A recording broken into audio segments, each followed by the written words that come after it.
This is Pichu, a tiny creature no bigger than the palm of my hand, yet a light touch alone can numb your nerves. And this is Raichu, an entity with the power of a Category 12 storm, capable of knocking out an entire nation's power grid with a single breath. Today, I am going to simulate the process of raising an electric-type creature from the moment it hatches from an egg until it becomes a natural disaster. I am not just raising it, I have to isolate it. Raising an electric mouse means every electronic device you own is at risk of being fried. I had to spend thousands of dollars to build a lead-lined room and a Faraday cage just to film this video. Let us start with the egg. It is pale yellow and gives off tiny crackling sounds of electricity every time I touch it. After 3 days of incubation in a thermoelectric chamber, the shell breaks open.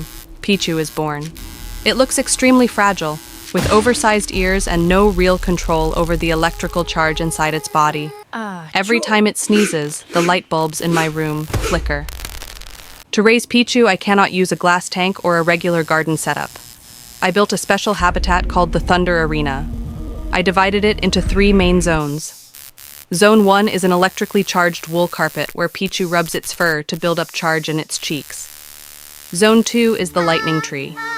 I use charred wood from real lightning strikes to make it feel natural. Zone 3 is the live outlet. Instead of a water trough, I installed positive and negative terminals, so it can feed directly on electricity. The first test is simple. I put my finger in to check how friendly it is.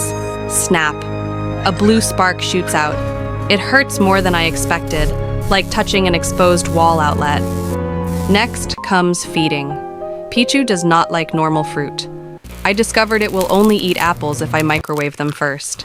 But its favorite food by far is AAA batteries. It chews through the metal casing and swallows the energy inside whole. After 2 weeks, Pichu starts causing trouble.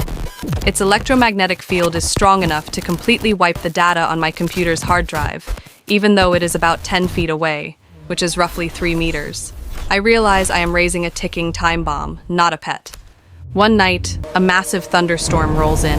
Pichu stares out the window, its eyes glowing as it watches the lightning. Instinct takes over. It starts slamming its head into the Faraday cage, trying to escape. I realize it needs natural energy to grow.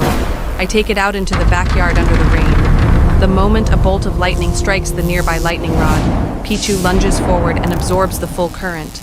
A blinding flash of light engulfs it. Its body stretches, its short black tail transforms into a sharp lightning bolt shape. It has evolved into Pikachu. Pikachu is now faster and far more dangerous. It does not walk anymore, it glides like a streak of light. To release excess energy, it starts carrying out a spontaneous side mission. It does not look for apples or fight insects. It runs straight onto the highway. It begins chasing cars, mistaking headlights for the eyes of monsters. Dashcam footage captures a yellow blur running alongside a Lamborghini at about 124 miles per hour, which is roughly 200 kilometers per hour. Chaos erupts. Traffic lights malfunction and all turn green, causing a chain reaction of accidents.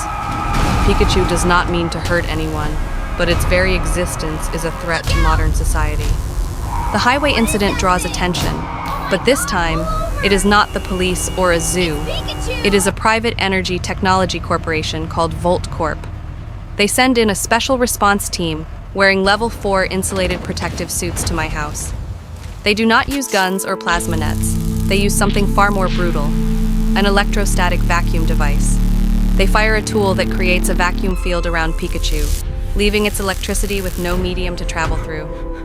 Pikachu collapses, powerless. They take it away under the excuse of national security. I secretly follow their lead-line truck to a research facility hidden deep in the forest. What I witnessed there is horrifying. They do not keep it in a cage. They strap it into a massive machine with dozens of cables clamped directly onto its red cheeks. They are using Pikachu as a living, perpetual battery to mine cryptocurrency and power artificial intelligence servers.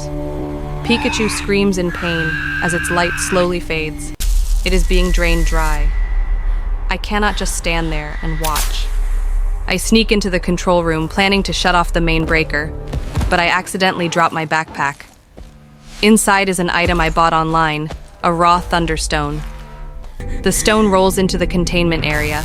The moment Pikachu touches it, instead of collapsing, it absorbs every last bit of energy left in the facility, resonating with the stone itself. The machine explodes.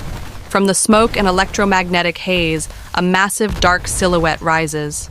A long tail like a whip slams into the floor, cracking the concrete. Its ears twist with rage. It has become Raichu. But this Raichu is not normal. Because of the forced experiments, it enters an overload state.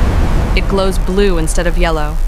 It releases a massive electromagnetic shockwave, detonating every electronic device within a 5-mile radius, which is about 8 kilometers. The entire research facility is plunged into darkness. Volt Corp activates its final defense system. From beneath the ground, a giant centipede-shaped robot emerges.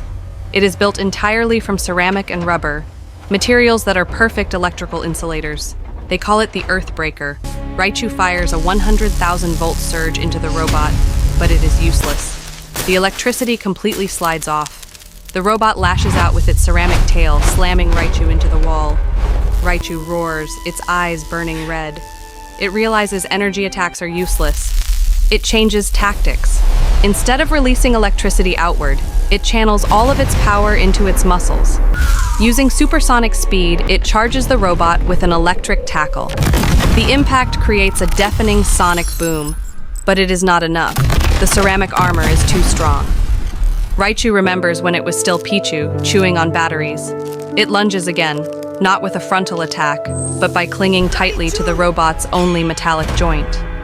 It uses Iron Tail to sever the hydraulic system, then discharges electricity directly into the internal control circuits. The robot convulses and explodes from the inside out.